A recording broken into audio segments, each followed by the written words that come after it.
Matt, on that issue, silly, naive question. Is the U.S., of course, energy independent on natural gas and/or are there exports going on? Talk to me about that overall industry. There are exports going on. In fact, the United States is the world's biggest exporter of natural gas, and demand for U.S. LNG is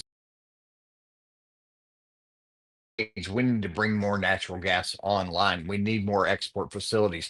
We need more pipes in the ground so that we can get that gas to market. And whenever you look at the severance tax revenue that's created by the extraction, the production of USA natural gas, those severance taxes go to state coffers, which fund roads, schools, hospitals. Social programs and our first responders, our military, our police, our firefighters, our EMS. And so that's important to provide the services that we have in every state.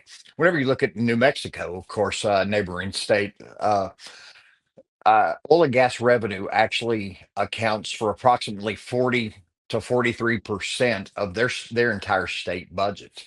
And just recently, I believe it was last week, Michelle Lujan Grisham, the governor over there, while I certainly disagree with a lot of her policies, she has announced free childcare, which you and I both know the word free doesn't actually exist because somebody's paying for it.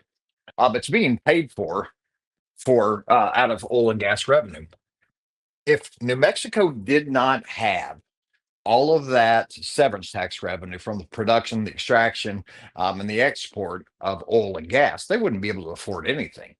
So we've seen some state legislators from Arizona to New Mexico to Texas to Louisiana, our friends in Oklahoma, Wyoming, Colorado. We've seen them start to make mock state budgets and subtract the oil and gas revenue in those states.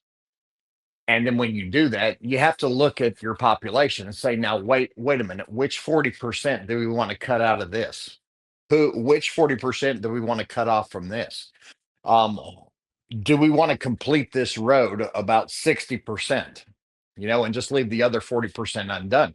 So whenever people think about oil and gas, they need to think, man, I want a fully funded economy. I want to be able to support our police, our firefighters, our EMS. I want to be able to give them raises to keep up with inflation because they're often stuck in government contracts.